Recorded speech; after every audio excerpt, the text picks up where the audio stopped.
And welcome back, everyone. This is Mr. Zalgo here, and today we continue our walkthrough of Salt and Sanctuary. Where we last left off, we took down the Sun Knights, gave you a glimpse of the majesty that is the Tree of Skill system, and right now we will be continuing through, getting past the Festering Banquet, and making some legitimate progress in this game. Now, I was asked on the comments as for like what official build I'll be doing, which while I have replied with it like before, I do want to get into a bit of more detail about it. So my main intent is to essentially try to avoid certain meta weapons in this game.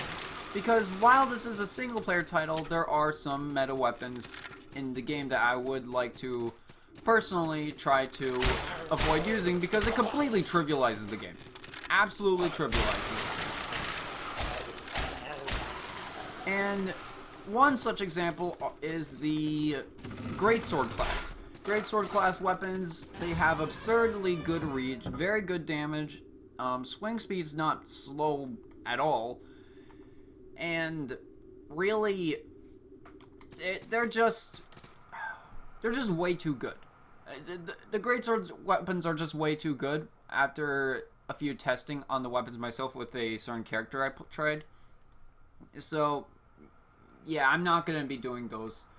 But anyway, so we go past the door that we mentioned, and we meet this nifty-looking individual who kind of reminds me of Sigmire for some reason every time I meet him, even though he's nothing like Sigmire. But greetings, traveler. Do you have a quest? Yes. Rescuing a princess, I haven't seen any princesses. Oh gosh. But don't lose hope, friend. Anyway, it is good to have a quest. Would you like to know what my quest is? Sure. Excellent. My quest is to invade that castle to the east, defeat its guardians, and slay the dragon. Castles must be invaded, and dragons must be slain, mustn't they? Well, he has a good point there. If you talk with him some more, you get some more different dialogue. And yes, he's part of a side quest chain, which we will try to follow throughout this walkthrough. Getting into this castle is a different story. There's a bridge to it, but it's missing bits. There's another way in, but it's not easy. I saw a passage beneath the fortress you just emerged from. Perhaps it leads through to a village of sorts. There was a shortcut that connected the beach to the village, but it's been barred. Perhaps you can unlock it? I've heard something about a jester. The jester knows a way to get to places no one else can. Oh, he does know. He does know some pretty nifty tricks. It's easy to claim something. Until you can actually back up your claims up, you're just a rumor monger. Okay. It's random quote right there. So we don't go down here to pick up the item. We get a woodsman's axe and con gear. We also get ourselves a black pearl, which sometimes you get upon completing an area. You get your reward with a level up item. I don't recall the later levels in the game giving you any, but I could be wrong here. As for the axe, if we compare the damage, it's a class 0 axe. The class type is important because it depends how much skill you have in actually being able to use it. Default wise, we're able to use a class 0 weapon. The problem is, none of our stats really scale well with it, so the axe actually does worse than the sword by a significant margin. Not to mention it's heavier, and the moveset is it's not great. It's not amazing. Anyway, if we drop down here, we get access to a pouch of salt and a pitchfork. Which, now the pitchfork, this is a pretty nifty weapon. It's not bad. It's got decent long range. Not to mention it has S scalings on both strength and dex, so you can build some dex into it and get some good results out of it.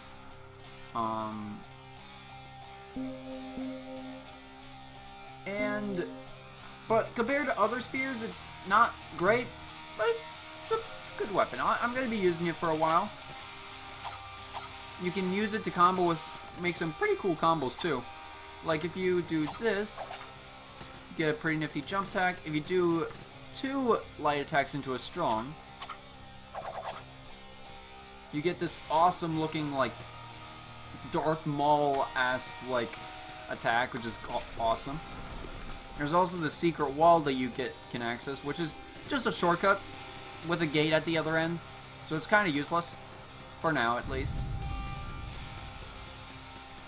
So if we go through this sanctuary, you notice that this one is different than all the other sanctuaries, or the one that I was in. That's because this sanctuary is part of a different creed. Specifically, this is the Devara's Light creed. We can still rest here, we can still level up, we can still access the Tree of Skill, but we cannot make any offerings unless we decide to convert ourselves to that covenant. But there's another option. We could also use a crystal sphere to basically convert them into our covenant. And there's another option that I'd like to get into once we actually get the item, because it's another option, but it's kind of immoral. Anyway, we got nothing to really do with it. We are given the Covenant's healing item, the Water Blessing. You know, the healing item that gives you a protection buff upon using. You also get access to a person who talks about what Devara's Light is. Hello, traveler. You're a stranger to Devara's Light, are you not? Yes.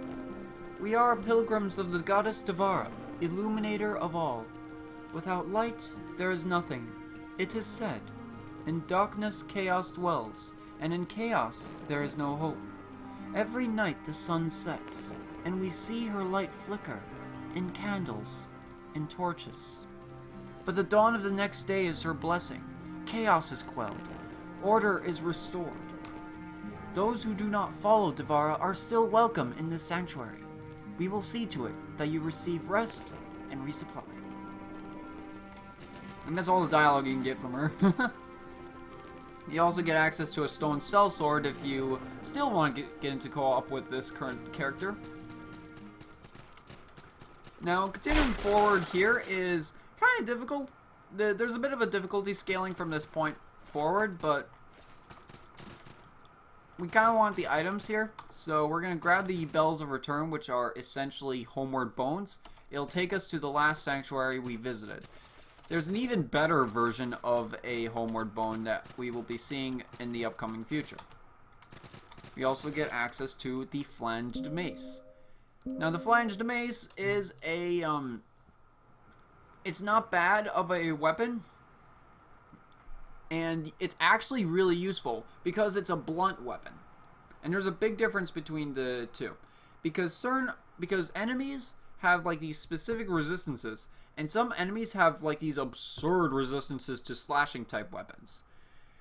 But at the same time, they're absurdly weak to mace weapons. So I will actually be using the Flanged Mace for a certain enemy very shortly into this video that I feel like would get really freaking difficult without it. So anyway, we're going to continue forward. We still got our fast roll, by the way, with the Pitchfork. And we can still block and parry and everything. Now the corpse piles in this game, they're not common, but every corpse pile you see in the game is basically an area full of respawning zombies. There's a limit to how much spawn in, but it's difficult if you just carelessly walk through it. So we're gonna patiently just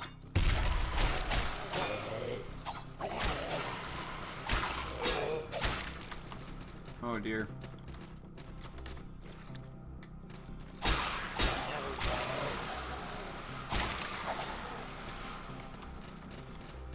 And here you go. You also get access to a crossbow, which is put on the shield weapon for some reason. And the crossbow is just like that, a crossbow. And honestly, crossbow, not that good. You get eventually you get access to a gun, like a straight up gun in this game, like flintlock pistol. And those guns are way stronger than crossbows. Like, they mess shit up. They're really good. Anyway, now, you could charge through them. But I also like to know that there's a pretty hidden area. Like, if we jump up here, we can jump through the tree here to get access to a stone guide. A really, really useful stone that I always tend to offer to a sanctuary wherever I see it. Because the stone guide basically allows fast traveling between sanctuaries. And fast traveling, you need to unlock as many as you can. Anyway, we get access to a particularly difficult spot because of those axe hunters, so we try to avoid dealing with them as much as possible.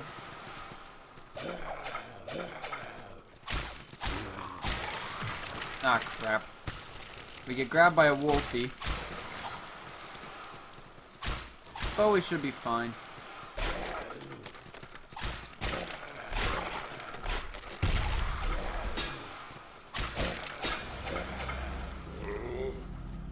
I should be fine, they said. It would be okay, they said. Yeah, I'm not truly used to dealing with raiders. They are, they only have 2 main attacks, but those 2 main attacks are pretty brutal. Like the ranged throw, which is absurdly accurate, and the frenzy move, which has a tendency to just say goodbye to your health.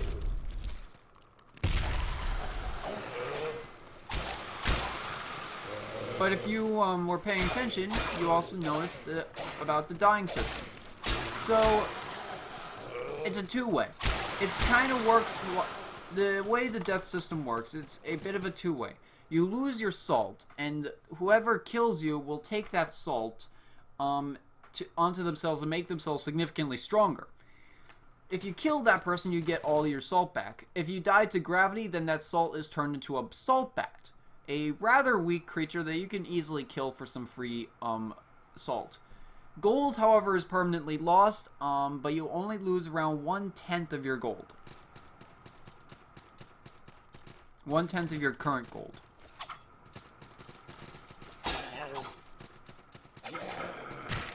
That axe, though.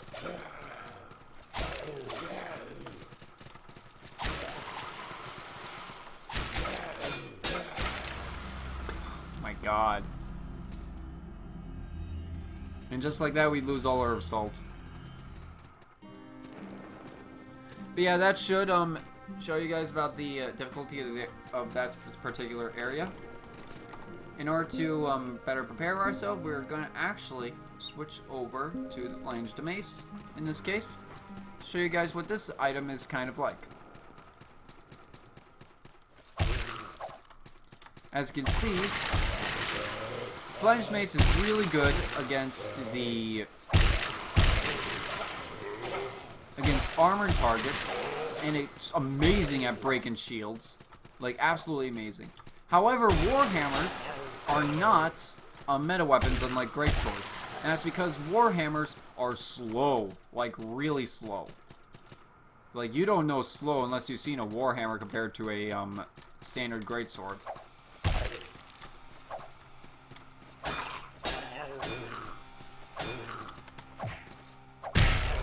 You also get this new repulse animation that's pretty fast compared to the sword one.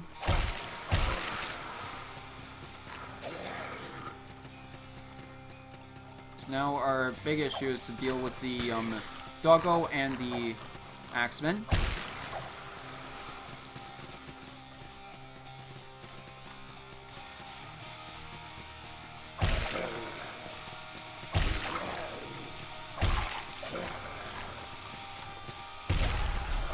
curb stomp them, since the curb stomp is a insta-kill no matter how much health they have.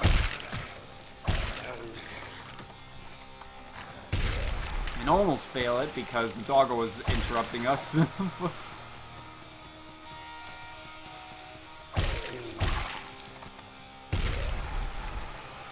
So we deal with these to get access to a new armor set in the game, the Raider set.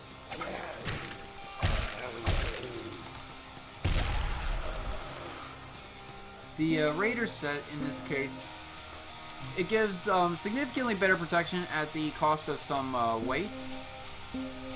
It also has a bit of a Russian-esque look with the helmet and everything.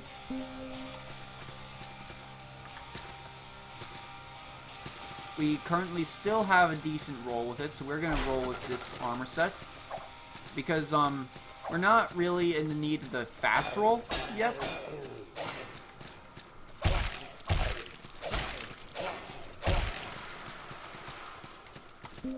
But with that, we're going to switch over to the Pitchfork due to the better range.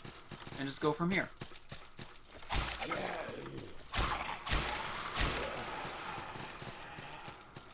If we drop down here, actually,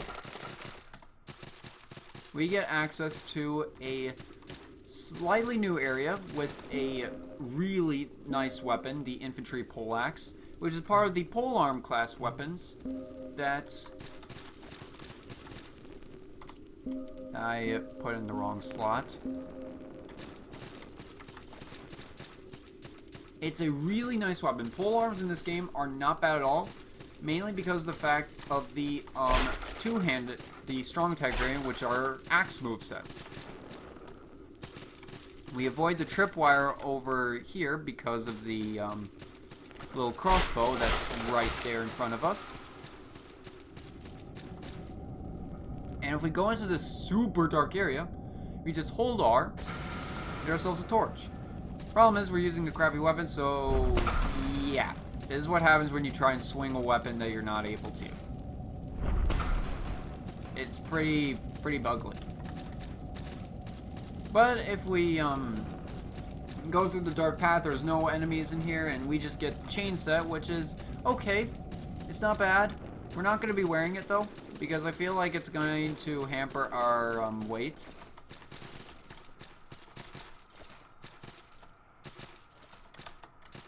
We will be, however, grabbing these flame arrows up here, which, sadly, bows in this game, not that useful. It's the guns in this game that are really, really good. We can climb up the ladder up here to try and open this door, but it's locked for now until we get further deep into the Bandits Pass, which we won't be able to until a bit later. Anyway, we meet the old man once again near an obelisk that we've seen twice, actually, in the course of this walkthrough. Well, well, well. Looks like this is the end of the road for you, friend. If memory serves me right, the obelisk here is your door into the castle. The key, however, no, that's a different story. Perhaps you should search the area below those seaside ruins, where a forgotten feast festers. I think it always helps to go back to the start. But you started off this island. Can't go back there, can you? And I think, yeah, we exhausted his dialogue. This is partially why we went into this path, because he doesn't show up afterwards, from my regard. Like, if you picked up the key to the access to the castle, he just doesn't show up flat out. So you can't do much with it. Anyway, we're just going to head straight to the sanctuary. Try to, I don't think we have enough to get... We have enough for one level, but I don't think it's really worth it much to make it. So we're just not going to deal with anything about it. And just continue forth. With this nifty little poleaxe. If you're wondering about the meta nature of the weapon, it's really not that. It's not amazing. It just does the job. That's all it really has for going for it. Not to mention I can't even use it for one-handed, so if I'm forced to use a torch, I'm kind of screwed in that regard. And as you can see here, this is what the floorboards, this is why floorboards are kind of evil. If you, end up being forced to hang there, good luck trying to get out of there. We get a bundle saw, and we also get a, soldier spear, which is straight up garbo. It's garbage. I don't recommend the soldier spear. It's not very good. Compared to that of other weapons, I mean, it has higher base damage than that of the Pitchfork. I will give it that, though. But otherwise, nah. Just nah. Hello, friend. Trinkets to sell, trinkets for coin. And this, my friends, is the, what I like to call the beggar merchant. He's just like that. He's a beggar merchant. Because, like, he gives you some good items, but that's about it. And what he does sell is, like, he sells some, upgrade materials, like the lock of hair, which, it's odd that these certain weapons are upgrade materials like this. Endless Fang, which is an item that you can easily farm, so there's really no need to pay 500 gold for this. You can buy a torch, which, frankly, not worth it, because torches in this game, they're common. You don't really burn them out that much. Stained Page is interesting, though, because while it does act as a weapon as an item that gives your weapon arcane properties, it also has a secret property, too. If you use it on a sanctuary that isn't in your covenant, you can basically defile that covenant and attack and be forced to fight its guardians. Now, if I were to join this, now what is the purpose of defiling the covenant? It's for joining a separate hidden covenant, super hidden covenant, that gives you some really, really good items. Probably some of the best items in the game, period. The problem is actually getting into it, because you don't want to actually win in that defilement. You have to actually straight up die to the Guardians in order to get access to the writ that you need in order to gain access to the Covenant in the first place. You also get access to the Beggar's armor set, which is but we also get access to the Sun Knight's armor set as well, with his own lore and such and everything. So first we are going to be buying at least 3 of these locks of hair, mainly for an early upgrade advantage, and just go with there. We're also going to exhaust his dialogue because he does have some interesting things to say. Friend, I'm so happy you came along. I've gathered things, trinkets and such. Trinkets for gold, that's what I've got. Trinkets for coin. How'd you end up here? I stowed away, sold trinkets to Tenebir. Trinkets for coin. So poor, though. Talk of wealth in Karhi. Even beggars like me've got man-serpents here, they say. Stowed away. Sailed. Then, that storm. Imagine the surprise in those sailors' faces, seeing the likes of me in the wreckage with all of them honest men. All of us floating in the sea, clinging to planks, shivering in the icy cold. Not sure how many of the others made it to shore. That shivering shore. But the trinkets I find here, they do sell, they do. Doing quite nicely, I am. Soon enough I'll be able to buy my escape. Somehow.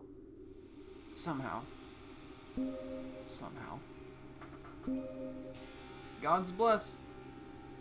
So if you're wondering, he stowed away just like us on a ship. That ship crashed, and conveniently he came over onto this island. The interesting thing is, though, another ship crashed to gain access to this island. And we haven't seen any other signs of shipwrecks on the island we are in. If you've noticed. No sign of shipwrecks whatsoever. No wood, no planks, or anything of the sort. Which is a hint as to what this island actually is. It's a pretty big deal as to what the island really is. If we go down and take a left, we can interact with this wall for a secret door. To get access to a ring, and a spell, lightning bolt, which is a pretty good spell. Magic in this game generally is really freaking good. Also, with this enemy, we are going to prepare ourselves with the Flanged Mace, and we're going to discard some of our gear for this to get our fast roll back, because this is the enemy I was talking about.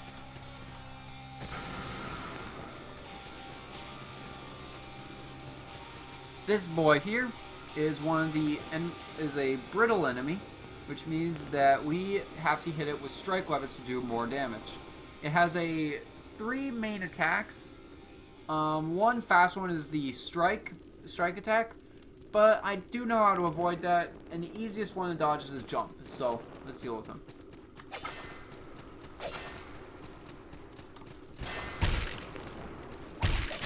Ah, crap.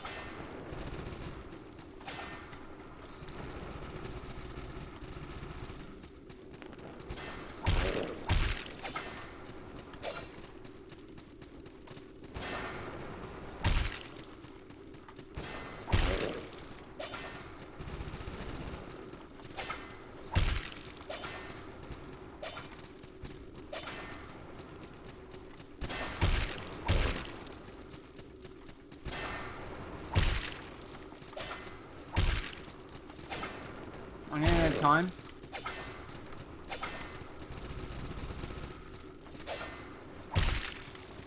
It may be tedious, but it's gonna get the job done. Oh god. Wow, that was poorly handled. But we got this.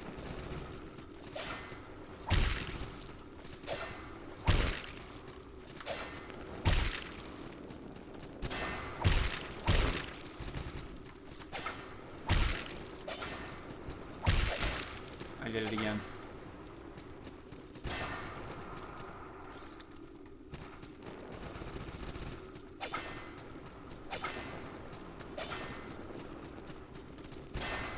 If you're patient enough, you should be able to take on this guy without much trouble.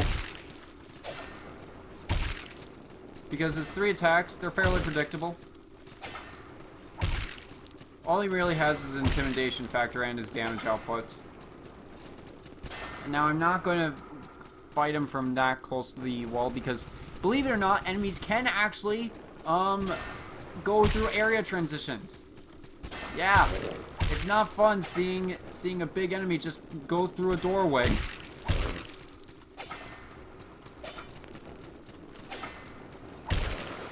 There we go. Just like that, we kill it, we get quite a large amount of salt and some gold for it. But we also get access to a stained page and a stone mage, which gives us the ability to summon a mage and buy some spells off of the guy. We also just wasted the water of blessing because I am a dum-dum. Anyway, with that dealt with, we are going to be trying out the Soldier Spear. This is the perfect chance to try out the Soldier Spear. And if you're wondering about the spells in this game and how it works, basically, there's 2 elements, sky and fire. If you use one element too often, you get elemental imbalance, which makes, I believe, casting the spell be a bit more dangerous to your own stamina. But I think there's more to it, because I haven't played mages that much, but I know there's an imbalance system where it's like it asks you constantly balance between sky and fire. There are some rings that prevent that mechanic from being a thing, but it does happen. There are these gravestones here that you can damage to basically act as alternative bloodstains where you get to see corpses. Most of them died to gravity here, mainly because they noticed this enemy and then forget that there's floorboards right in front of me. So we're just not going to deal with that. We're going to hit the enemy, the scary looking ghost. He's scary but not strong, bear in mind. Very, very weak, not a lot of health to begin with. Easy to deal with. So we go through these pathways right here. Deal with a couple of bats.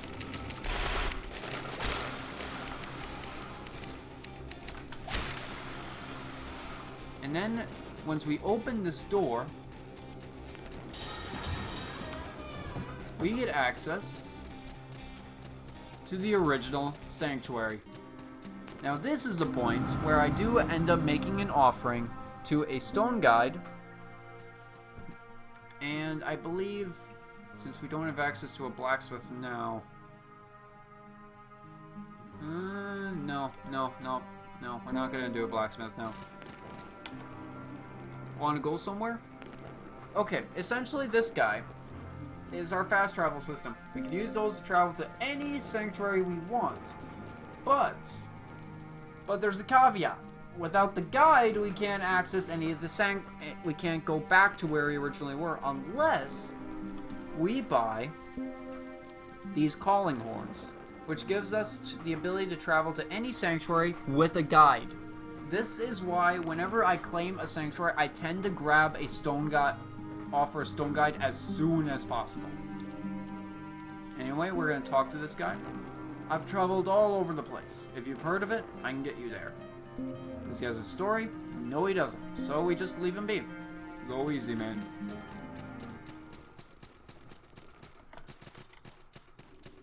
Now, as we continue through, dealing with the bats and the like, we will be eventually dealing with a certain knight that is not easy at all to deal with.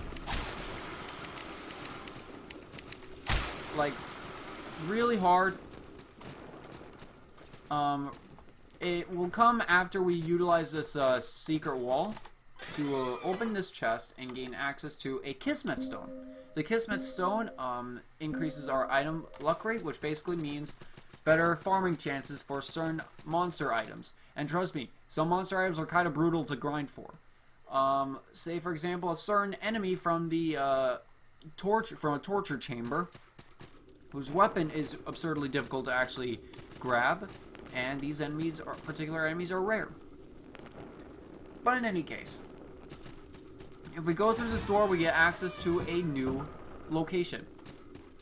Welcome to the Village of Smiles. This area was also part of the beta that a couple of noteworthy YouTubers like Lobos played up until the boss here, and then they were forced to stop. Now, some Let's Players end up falling for the tripwire that's right in front of me. I'm not, because I've fallen for it way too much beforehand, so I'm just not going to fall for it right here.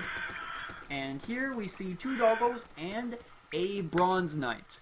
Bronze Knights are assholes. Absolute assholes. They will wreck your shit. They are evil. They're really hard to deal with. So, I'm screw up and forget that that is not the, that is not the shield button. And try and parry the crap out of the guy. Just parry lock him. Because I've practiced parry locking this guy.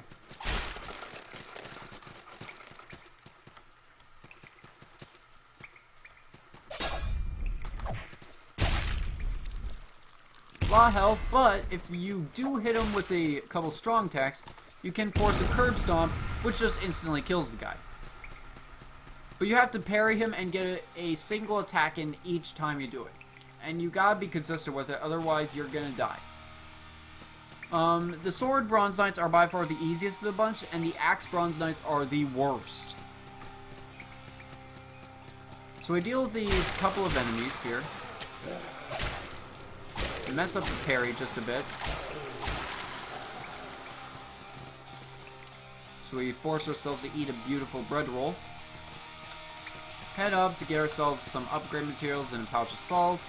If we drop down and climb up, we get access to a doggo who gets a free nibble on our necks.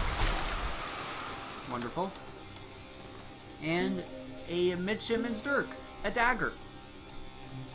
Now, daggers in this game, I'm actually going to be using this because daggers in this game are actually not bad. They're really quick. You get good fast rolls out of it. And the damage you can get from it is not bad at all. Plus we're using a dex build, so it's not like it's going to affect us much.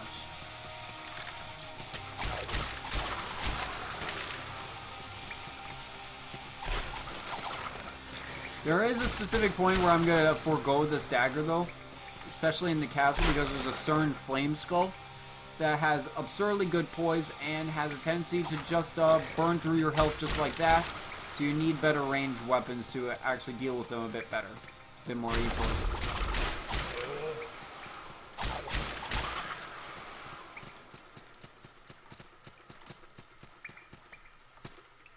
Now here, we get access to a strange looking scarecrow. Curiosity. What creature persists in the face of such suffocating despair? The others have begun to kneel. Will it join them? No. Such a brave, foolish curiosity. It will struggle then, and it will bleed, and it will fall. And one day, when it finds itself beaten and broken, gasping for air, choking on its own blood and tears, that will be the day that it kneels, and I will consume it. But what is that thing? We will know eventually. I know what that thing is. I'll just let you know. That's the main villain. This scarecrow is essentially the main villain in the game. We are trying to oppose this scarecrow at every step we take. If we drop down here and not drop down further or we kill ourselves to gravity, we get access to the Threes Covenant. And a legitimate blacksmith this early on. Hey, outsider! Need one thing? Need some smithing?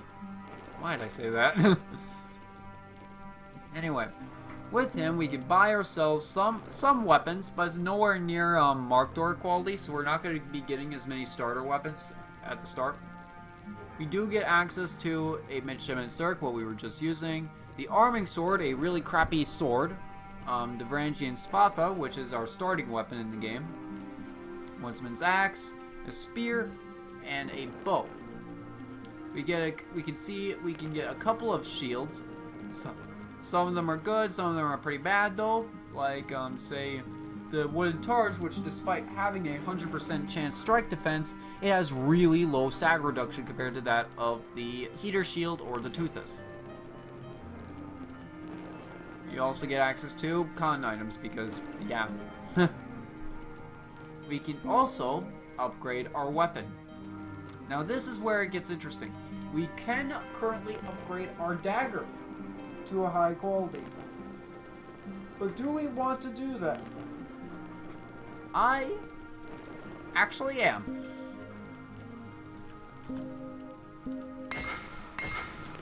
Because locks of hair honestly are not hard to come by, so you can afford to just grab the upgrade here and now. You're not losing anything out of it either, so might as well. Daggers in this game, they're not bad. They're not bad from my time with it. They get worse later on when certain enemies start popping up, but at this stage of the game, it's worth just having. It's worth it. So we're gonna level up by 2 levels here, but technically 3 since we ended up getting a black pearl from the end of the Festering Banquet. And we are going to bolster up our sword fighter. And I believe with the class 2 sword fighter, we can now 2-hand class 2 greatswords and 1-hand class 1 greatswords. It also gives us 2 points of strength. And with the lore entry, third was Kurt, son of Corman. He cherished little more than his hefty Kuremoa, which he named Slaughter Song. Annals of Grimson, page 21. Now, we are going to build into some bigger dexterity here. So we're actually going to go right here. Bolster dexterity further.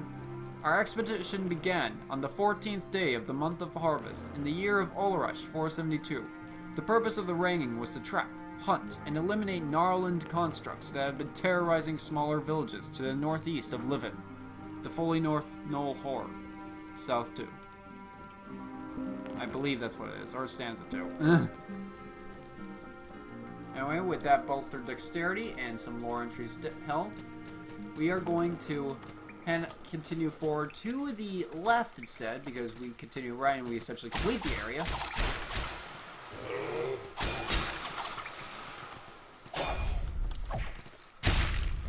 And what we're going to do is take on the area's boss fight. This boss fight, I do have some difficulty with. It's significantly hard to no damage it if I were to somehow try to no damage this.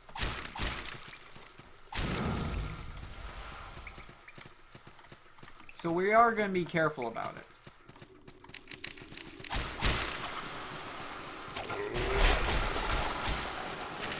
And if you're wondering, the Axeman that comes up is there just to showcase some of the traps, like this spiked wood that just came crashing down over the Axeman. Just a forewarning here.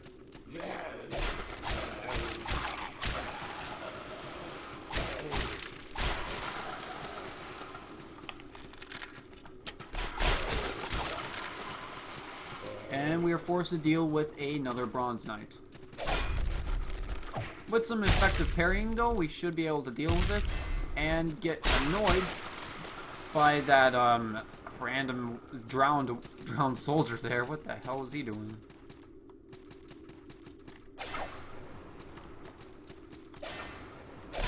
Whoa! Oh, that was kind of scary there for a moment. Okay. With careful parries and enough strong attacks, we can be able to persevere against this foe. Like that. And with that, we get access to the Faithful Ring, which increases our defense to arcane damage. It's not useful now, but it will be very shortly, because there's a certain boss that uses only arcane damage, and it is considered as one of the hardest bosses in the game flat out by the community. It's not easy whatsoever. It's pretty freaking brutal. So if we roll down here and interact with this wall, we get access to another secret area, which we could actually look down to notice if we were observed enough. So you get access to the Wrapped Link, which increases our rolling speed. Rolling speed basically increases the amount of iframes you get when we start rolling. It's not bad, it's not a big increase, but it's there. I do use it for the starting period. But otherwise, there are better rings than that, really. So after picking up the Stone Cleric, we're going to continue through the current household, grab the Stone Guide, and jump over the trap, and get access to a Blessed page. The Blessed page is really useful here. This is what we use to trivialize the upcoming boss, because this boss in particular is weak to Holy. And Holy is the element that Blessed pages give. So we are going to apply it right now, and then fight it. The Queen of Smiles.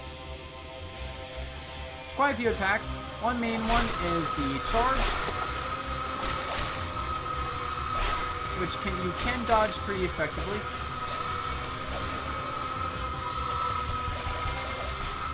There's also that.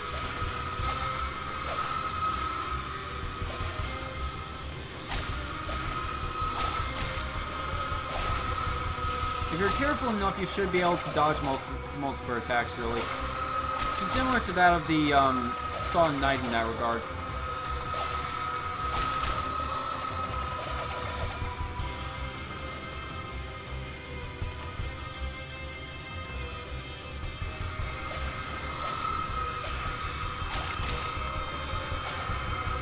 She always does that open attack 3 times. So if you're careful enough, you should be able to avoid it. Oh, almost ran a stamina there. At the halfway mark, she starts to combo this with a spin move.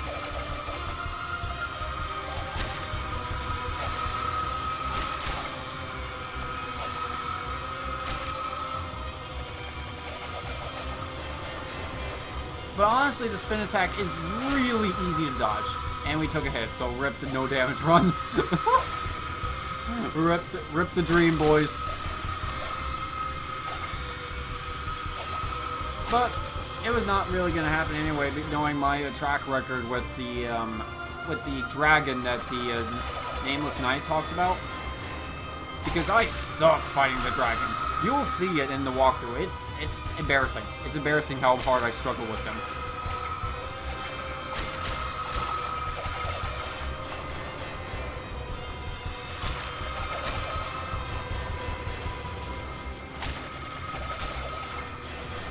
Okay, we're just gonna switch to one-handed here.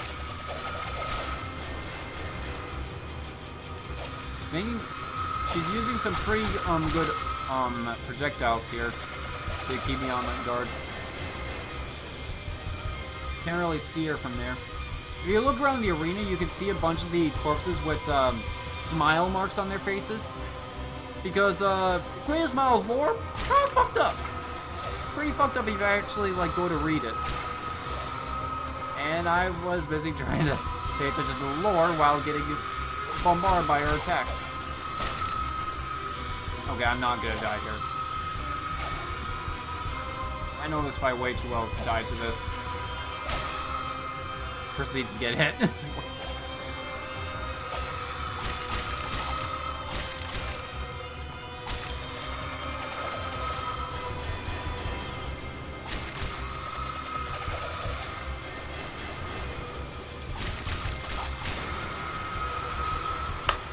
Boom. That, my friends, is the Queen of Smiles. Difficulty? Harder than the Sun Knight, that's for sure. But, at the same time, not by much. I'd give, like, 6 out of 10 difficulty, where I give Sun Knight the average 5 out of 10. We get access to the Sun Knight's, to the Queen of Smiles' ear, I believe? Is it the ear? Yes, Queen of Smiles' ear. We will get into the lore on probably the next episode with her. But for right now, we are just going to continue off until we hit to the Sanctuary shortcuts and the video from here. Now, I will forewarn that I'm not going to stop videos on each boss fight because eventually boss fights are going to be harder to actually notice. So, I'm just stopping the video on areas that I know are good stopping points, really. So if we go down the staircase here, we can access this admittedly pretty hidden doorway to get access to this pretty slight jumping section. Pretty slight. Don't fall. It's kind of bad if you fall. You get access to this really good charm. Oh no.